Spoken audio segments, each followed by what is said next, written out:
I went on a 7-day dopamine fast, and this is what I learned. But first, let me explain the whole aspect of a 7-day dopamine fast.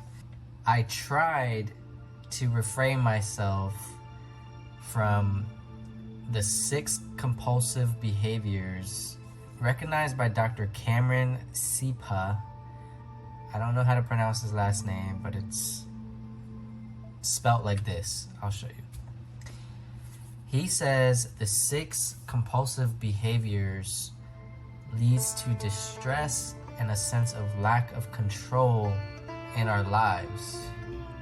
And you can already imagine how too much dopamine, addiction, things of that nature can lead to addiction, negative thought behavior, and lack of control in our lives. And this is what they are. Number 1, he considers emotional eating. Emotional eating is considered a compulsive behavior that we seek dopamine for. Number 2, excessive internet usage or gaming, whatever it may be. Number 3, gambling or shopping. We all know somebody who has a gambling or shopping addiction. Whether it be online shopping, whether it be going to the mall shopping, and gambling your money and getting that dopamine fix on the slots or roulette, and betting all your money to go big or go home. Number 4, porn and masturbation. You already know porn is an unrealistic view of sex and can lead to too much dopamine in your brain that can lead to addiction to porn. Not only can porn lead to addiction, but it can ruin your dating life, it can ruin your mental health. And masturbation, there is healthy forms of masturbation, but all in all, porn and masturbation are 2 things that spike your dopamine levels that are part of the compulsive behaviors determined by Dr. Cameron. Number 5, thrill or novelty-seeking activities. Now this one can be kind of broad, but thrill or novelty-seeking behaviors could pretty much be anything. If you think about it, you could want to go skydiving, and that's thrill-seeking. You can want to go to the amusement park and go on roller coasters. You can do clay making or pot making if that's something new to you and it gives you a thrill or adventure. Or traveling a lot. Even if you don't have the money, just traveling, using all your money to travel.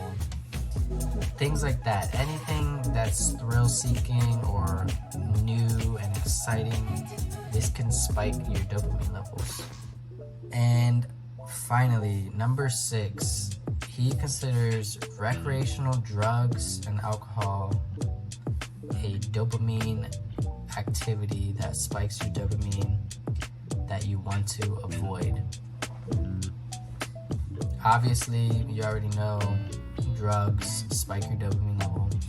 Alcohol is a depressant that also spikes your dopamine levels, and it's just overall not good for you.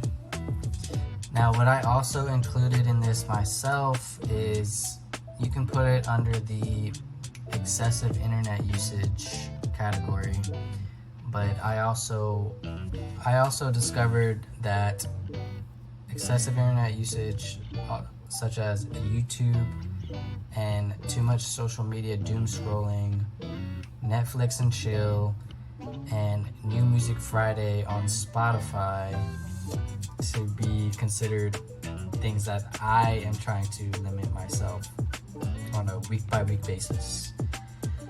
Also, no caffeine, because caffeine is known to inhibit your dopamine receptors and your overall dopamine intake from anything you do while you're on caffeine. So during the 7 days, I will be reading, exercising, working on my real estate business, doing schoolwork because I'm also enrolled in film school, meditation, listening to classical music or binaural beats,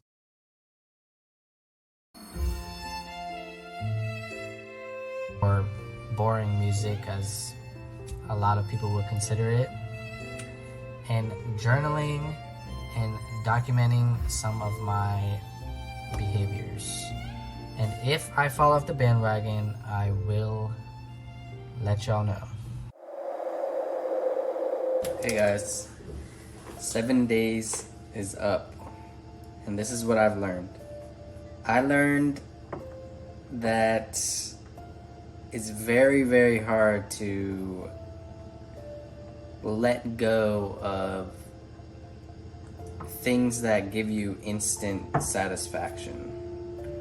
I actually relapsed on the 3rd day of doing what I mentioned before. I was doing good, but I got so freaking bored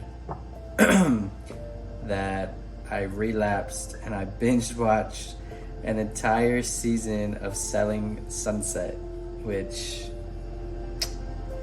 yeah, Selling Sunset is just over dramatized real estate. Don't just stop. Just, you either defend me. But I wanted to see how they sell real estate, and I binged it. But on the 4th day, I bounced back and I finished strong, regardless of how bored I was, just reading, meditating, exercising, working out,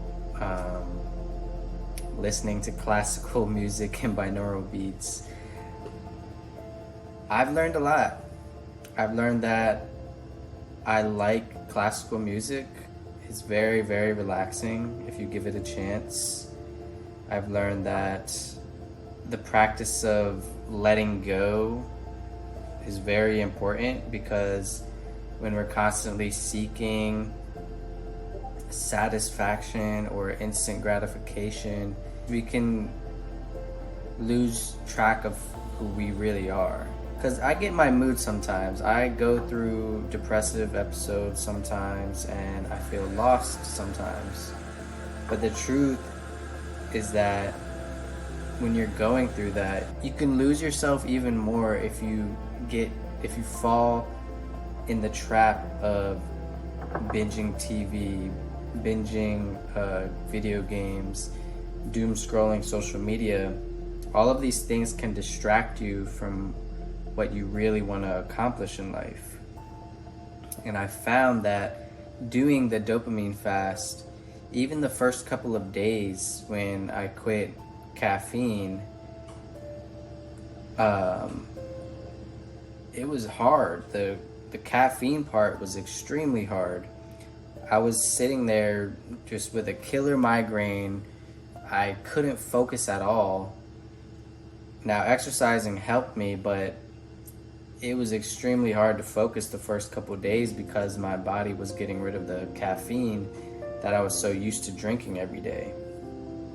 So just things like that. It helped me realize that we need to let go of certain things in our lives that hold us back from accomplishing what we really want to accomplish in life. And that when we start letting go of these things, especially things that drastically boost our dopamine to unnecessary levels, can have the opposite effect on what we really want to do in life. So I would tell somebody, if you want to do it, you can just do it 1 or 2 days, or you can do it every week. You can do a dopamine fast every week, just like once a week. It helps reset your mindset on anything you want to do in life or accomplish in life. So that's my take on it, guys. 7-day dopamine detox fast, whatever you want to call it. And as always, guys, don't forget to like, comment, and subscribe. And let me know what you think about the whole dopamine detox, dopamine fasting, things like that. So until next time, guys, I'll see you. Peace.